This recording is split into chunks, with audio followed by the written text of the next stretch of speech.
Hello and welcome to the next episode of A Sip of Sunshine with Sunshine Support.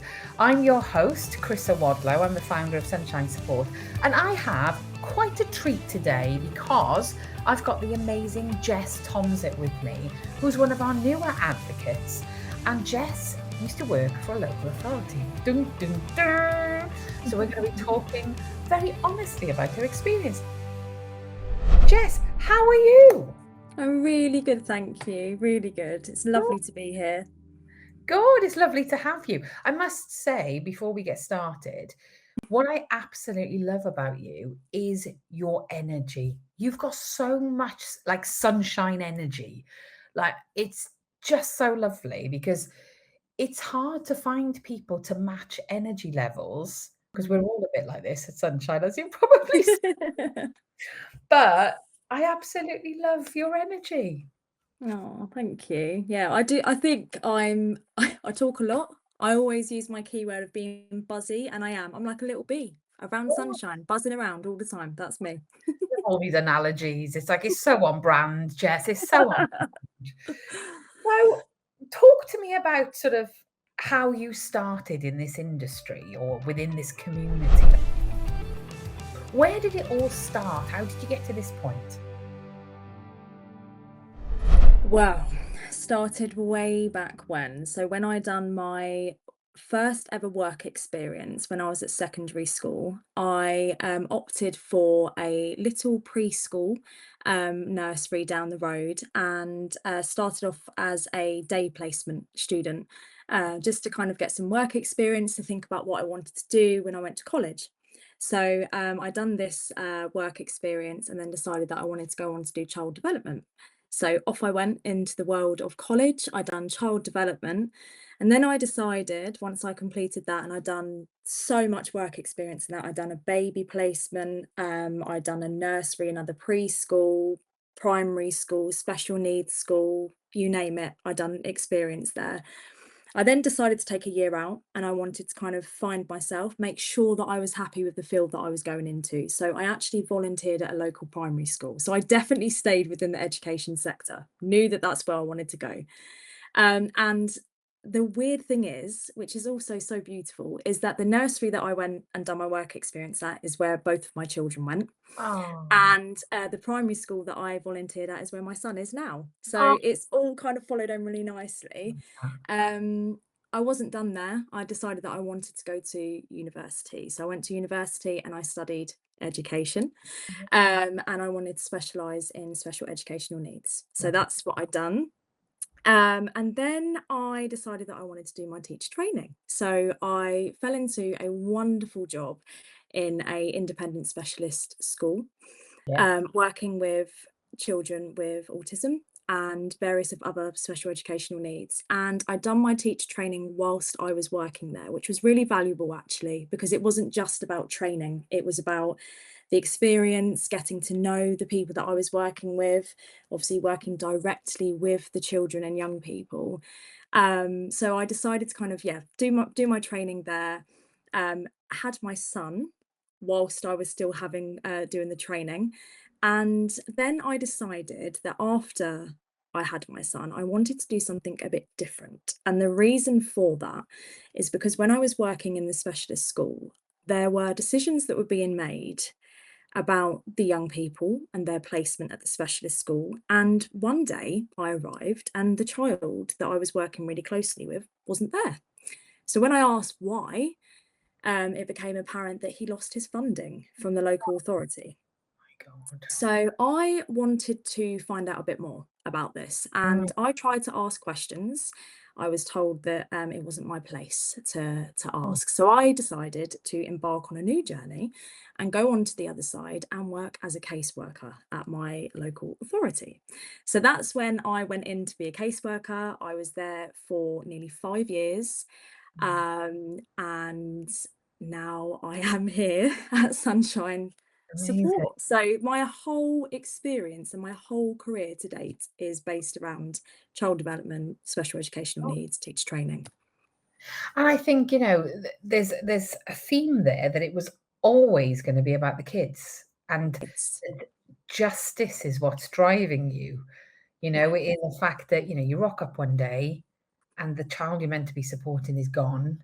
And we do hear about these sort of situations a lot. And it's that's where the child has not been put at the core of the decision making. Um, and I think this is what frustrates so many people working in schools, because I really empathize. Caseworkers as well, because as caseworkers, you don't make decisions. You're often, the decisions are coming from at the top, and they're saying you've got to cut costs, you've got to get rid of some of this money that we're spending. Mm. But essentially, they're not treating the children as human beings. They're treating them as numbers. Did you find that? Yes, absolutely. And I think as the years went on working in the local authority, it became very apparent that although I was this, really kind of enthusiastic caseworker, highly experienced, driven by, kind of success, but also really wanting the best outcomes Yeah. for these young people, it didn't matter how hard I worked or what incredibly written EHCPs I was creating. It wasn't in my hands that I Yeah. could make these decisions. And I think, unfortunately, all of the caseworkers that I worked with are all such incredible people. And they all have the young person at the center of their mind, the center of their heart in everything they do. But the reality is that it doesn't matter Yeah. what we think and what we do, because it comes from above and it filters down to the caseworkers. And then obviously we're essentially on the front line to kind of deliver that news that we haven't been involved in that decision making. Yeah, and you're just trying to clear your name all the time. And I'm really keen to talk about the local authority stuff, and I'm going to come on to that in a minute. But before we do, I want us to go back to your years, sort of in education yourself, and in those early years of training to be a teacher. Um, was there someone that inspired you? Was there someone? Because quite often when people come up with these sort of very vocational roles, Mm. it's because there's been someone. There's Yeah. been someone like your Miss Honey that really inspired you, and you're like, I want to be that person. Yes.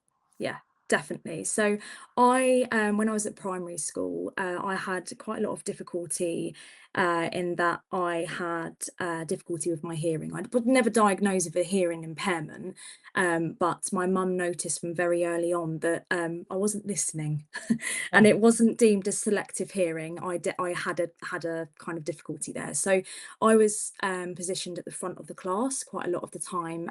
Academically, I wasn't performing at age-related expectations. And so I would say that I didn't have a great time in primary school.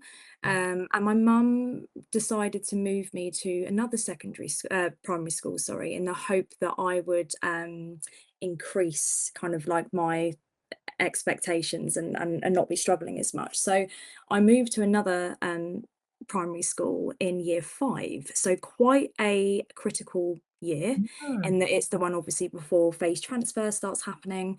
And I had the most incredible class teacher. He was just phenomenal. And I remember him saying to me that he knows that I like learning, and he knows that I'm trying really, really hard, oh, and that he will do everything he can to make sure that I can still have a good time at school.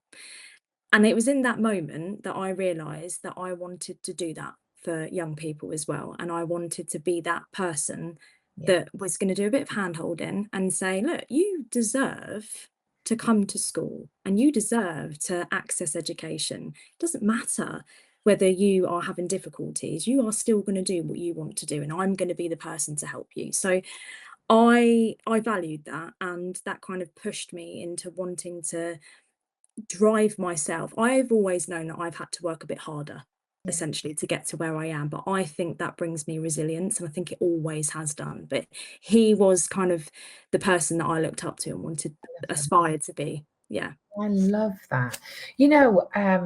I did my speech at the Autism and ADHD show last week, and one of the things that I really wanted to get through was this, because for those who are listening, if you didn't know, I've got ADHD, but I wanted to get through how important it is to have those people in your life that they don't need to understand your profile. They don't have to understand what ADHD is or whatever. It's about having that connection where they remove the shame and they validate you. And that's exactly what your teacher did right there. Yeah. He was saying, we're going to do this together and it's going to be okay. And there's nothing wrong with you, but Mm. but we're going to do this together and things might look a little different for you. Yeah. Do you think then, Jess, if you were a little girl now, Mm. what do you think? And having all the ed psychs and speech and language therapists around and things like that, and maybe using some of the amazing ones that we use here, what do you think they might have picked up on? Do you think it was like auditory processing or something? Yeah, definitely. And I think there is an element of undiagnosed ADHD Okay. still to this day. And obviously, I know you and I have spoken about it before, but it's becoming more obvious in my life. And you do that thing where you sit back and you think, oh my goodness, that is why I reacted in that way, or that is why I struggled immensely in social situations. I was experiencing emotionally school-based avoidance. I really didn't want to go because I felt different. I didn't want to be around these people. I didn't think they liked me. So I think there was definitely some auditory processing disorder, and also, yeah, some ADHD, definitely some severe anxiety going on as well in terms of my own confidence and my self-worth, because I didn't feel like I had a place in school. Mhm. That sounds so familiar. And I think that RSD, the rejection sensitivity dysphoria, which is almost like an extreme paranoia, isn't it?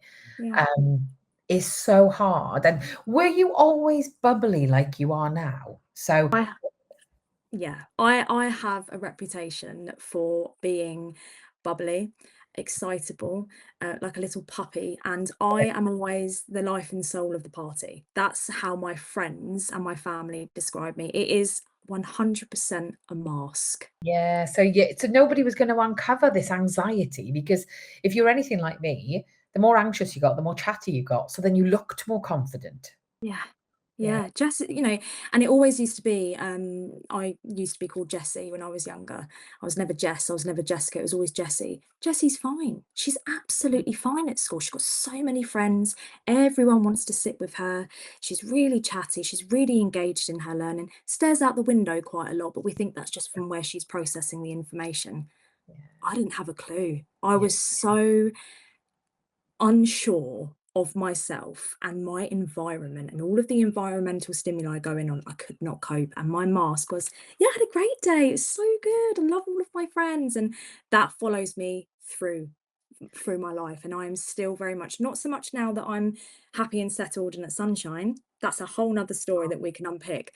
But following me through my life, yes, it's been there. It's hard, isn't it? And I always talk about giving little Chrissa a lot of love in my head, Yeah. where I look back and I think, yes, I was excelling in things, but I know in my head that I was really struggling at that time. But to the Mm. world, I looked like a high performer. Yeah. And one of the things, I mean, that I love therapy. I'm a big ambassador for therapy. I absolutely love my therapy. I've been there this morning. I love therapy. And one of the things that I often unpick is if I'm coming up against a stumbling block in my life and I'm like, why is this happening? Why am I behaving like this? Why am I reacting and responding like this? And we unpick it and we go back to a point where I could be like 7 Yeah. and something's happened and I didn't feel in that moment that my needs and I wasn't meeting my own needs or my needs weren't being met or I wasn't being validated or I felt silly or I felt like an outcast or all the things we feel as ADHD girls. Yeah. And then it just sticks and stays and it becomes really deep rooted. And then it's really hard to get rid of when you're an adult. And the anxiety thing, I had huge anxiety difficulties in my 20s, in my 30s, and then I started having therapy. And I must say, everything has calmed right down. But a lot of it for me was really did ride on that ADHD diagnosis, which I wasn't because I work for myself. We work at Sunshine, and Sunshine, I'd like to think I am inspired by all the good places I've worked and all the good things that previous bosses did, but also by the bad stuff, because that's the stuff I know we don't want to be. So I'm like, no, we're not going to do that. That's a slippery slope. We're not doing that. We're not doing that. We're not doing that. We're going to do the opposite of that, and we're going to do this, and it's going to feel different for everybody who works here. Yes. Well, I think that at this point, we'll take a little break, and then we're going to come back and talk more about the local authority, which is the nitty-gritty stuff we want to know about. Yes. So what is school avoidance? Now, a lot of people call this school refusal, and it's really important that we reframe how we look at this, because actually our children aren't refusing to attend school, they're actually unable to attend school. Now, if a child was... It's a powerful letter with a peppy sound that pops up in some of our favourite words. As we continue our reading adventure, we'll discover how the letter P helps us describe all sorts of things. Get ready for a perfect and playful journey.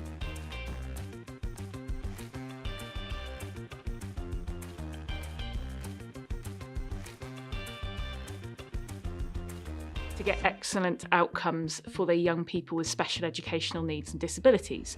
And what this means is that I get to see lots of different graduated response. Meet our neighbours in space, the planets of the solar system.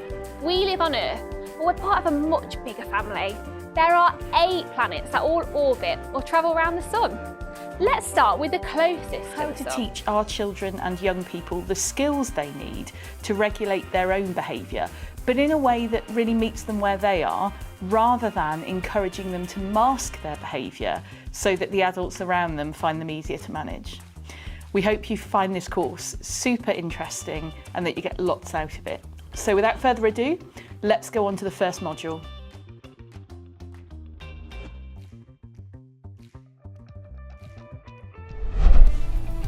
So let's learn all about how it is working for a local authority. Jess is going to explain. We're going to get into some nitty-gritty now, because I know that we've covered quite a lot in the first part of the podcast, which I love, and I could sit and talk emotions, neurodivergence, trauma. I could talk about that for hours, as you know, like we should do a whole series on that. But I think what a lot of people are probably going to be listening for is what is it really like working for a local authority? Because we know that, I'm going to talk from a parent point of view, but I'm also going to talk a little bit from Sunshine's point of view, because before I set up Sunshine, I was a mere parent.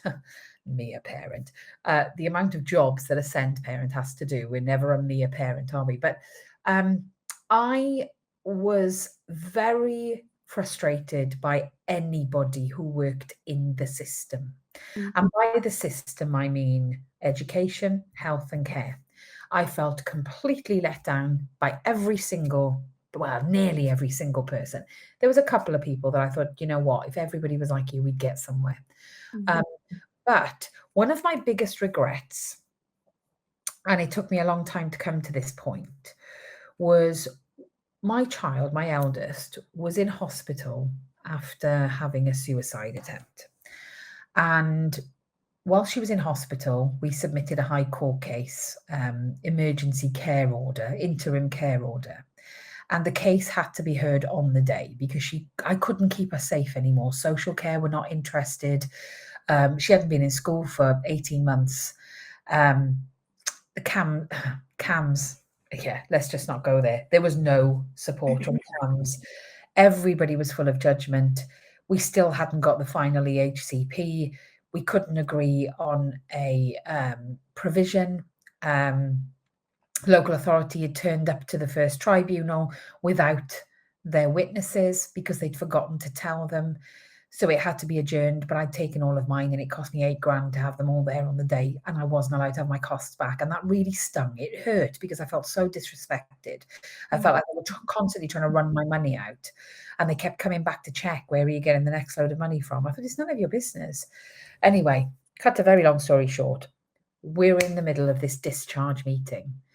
And the NHS wanted to get rid of my daughter. They were like, well, it's not a physical problem and we don't have a mental health service. But because she was autistic, she couldn't then be put on the CTR, is it they call it, which is like the community team. It was just a mess. It was an absolute mess. And going back to it in my head, like, pains me. But I remember standing in a corridor and ringing a send caseworker. We had had about 12 over the course of a year. Nobody had stayed. And I don't think it was because of me. But anyway, let's pretend it wasn't. But I remember talking to this woman and I said to her, it should have gone to panel again. We've already been to tribunal. You're sending me around in circles. We're on week 68 or something crazy like that. And I don't have a fine. I can't remember what it was. We must have had a final at some point because I went to tribunal. But I said, we're no further forward. She hasn't been in school for 18 months. I'm getting really frustrated. She's getting to the point now where she feels worthless. She's developing psychosis. She's now in hospital. She wants to end her life. And I said to this woman, and I do regret it, but I said to her, how would you feel if this was your child? And she said, that's not an appropriate question. I said, I think it's a very appropriate question, actually. And then said her name, and I was getting really cross. And I said, I have spoken to you and your colleagues so many times. Nobody's willing to give me an answer. And I got really angry. And it's, I think, the only time I've really got that angry, because I am a people pleaser. So I don't like to argue. Despite what people think, I've got lots of information on how to exercise your right to the law. But I'm a lover, not a hater. So I'd much rather us work together. And not long after, that particular member of staff went on long-term sick. And I thought, I can't be the only person shouting at her like that. There must be lots of us. And there are big gatekeepers, and that is probably not her. And I sat with it for a long time thinking, should I have shouted? And then you sort of toy with the idea and you're like, my child nearly killed herself. So actually, maybe I should have shouted. This is life or death for my family. And I appreciate that she's just a number on your books, but she's everything to me and continues to be my everything. I mean, I've got 4 everythings. But it's my child. This isn't a number. This isn't a case for me. This is everything. And I will fight until the very end to make sure that her needs are being met and that she's okay and she's not going to hurt herself and end her life. So I've always toyed with this, and I do regret it. I think I could have put it in a better way. But I guess when I then started Sunshine, and I realized quite quickly, we're not going to make the magic happen for the kids if I have my point of view and that shines through, which is pro-parent. Let's beat the system down. Let's knock everybody out of our way. I realized that actually that was a very personal thing to me and I needed to have therapy for it. And quite quickly I realized that whilst we've got to be pro-parent, actually what we've got to be is pro-child. And we've got, everybody's a victim here of a very broken system that's not being funded or managed properly, because in private business, I think that we manage very, very well and very efficiently. And I think with big organisations like the NHS and local authorities, I think there is major room for improvement with the management and processes and stuff like that. So now my approach is, I've got to put my personal stuff to one side, which I'm at peace with now. I've had a lot of therapy. It's been a long time. But one of the things I'm very, very passionate about now is about working together. And it's up to us as the calm sort of intermediaries to be able to sort of orchestrate that and facilitate that working together and co-production, because it's not going to come from an irate parent. I remember being that irate parent. I wanted bad things to happen to those people. I didn't want it to be, I don't want to be on her side. She's fighting me, and they don't want to be on my side because I seem to be fighting them. So what is it like from your point of view, working in the local authority? I couldn't even describe it in one word. If I had to, I think I would describe it as complex. Okay. The reason for that is because there are so many elements and no day is the same, in that you never know what's going to happen in terms of what parent you're going to be communicating with, what urgent case is going to come to the table. I would say that it was a very highly stress-driven job. And the reason for that, like you've just quite rightly said, is that these caseworkers that are working for the local authority have an idea in their mind. I certainly did. I can't speak on behalf of every other caseworker, but in my mind, I wanted to make a difference. Yeah. I wanted to understand the system. I wanted to understand the processes that were taking so long to come to a decision. I wanted to have a bit more of an understanding because I thought that I might be able to make a change and I might be able to make a difference. That's why I went into that role. But for me, being a caseworker, the fact that I was a caseworker for 5 years as well, that is quite a chunk of time. I did have some time out to have my second child, but I was there for a large part of my career or a large part of my life. And I wouldn't say that I was happy. I would say that I had severe anxiety and I was battling with mental health the whole way through the 5 years. And the difficulty is when you work for a local authority, because it changes daily, and that's because there is such a high turnover of staff, Mm. mainly because it is such a highly complex driven job and there's so much stress that we used to be told, and this is only one local authority that I'm using the example of, we used to be told this job isn't for everyone. You can either do it or you can't do it, which is really obvious because every job is the same. But you had to be, or what management would kind of use this term, you had to be a certain type of person to be able to cope in the world of working for the local authority. Now we're going to dive into how can we make the system better. Let's ask Jess. You feeling all right? Feeling good? Yeah. Good. It's been a really lovely, deep, meaningful podcast so far. I've really enjoyed it. Mm. So we're on to like a really big topic now. So we talked about, your history, how you got to where you are. Also, we've touched upon some really important subjects like mental health, ADHD, people pleasing, work-based trauma and stress, the difficulties that local authorities face. So how do they make it better, Jess? Do you have any ideas? This is a massive question. I'm very, very aware, but I bet you've got some ideas. Yeah, I have. And I think whilst the local authority try to listen to the caseworkers, who I refer to as the frontliners, Yeah. I think it goes in one ear and out the other, unfortunately. I think they know that they can quickly replace people. Yeah. And I think it goes back to that term of you're either in it and you can do it or you can't, or you're just not cut out for it. And I think they can, the job is very exciting when it's posted out there. It's really exciting, especially for people that have come from an education background that want to understand the process Yeah. and why they're coming to these decisions. So first things first, there needs to be more caseworkers, because there needs to be different divisions, and some local authorities work that way. Some local authorities have a group for processing annual reviews.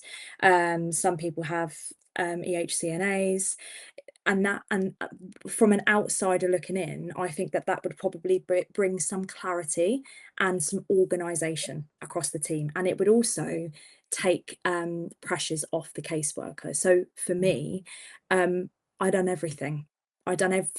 From new needs assessment to annual reviews to taking it to panel, to preparing it for tribunal, you name it, I done everything underneath that umbrella. So the first thing that I would always champion for, and to be heard, for me, for the caseworker, but also everyone who is currently a caseworker and everyone that's thinking about aspiring to be a caseworker, keep pushing for numbers, because if we have more of us, and it is like an army, again, I'm talking about frontline, it is an army. If Yeah. there's more of us, we can be meeting those deadlines, we can be producing quantity but quality, because that is what is lacking. The Yeah. quality in the writing of the EHCP, the quality of the assessments for the EHCP, the timescales that people are waiting for, not having any response at all over email. That caseworker is one person who is expected to do so much, 5 or 6 different processes. So if we can have more of us, and the local authority can be utilising their resources, i.e. their people that work for them, then we would be able to be meeting the needs of the business, which would be to be meeting these deadlines, and then potentially keeping obviously the families happy because they are having what they want for their young person and what they deserve. So I think it's about having a look at, as I say, restructuring the entire local authority teams would be the first thing that I would say.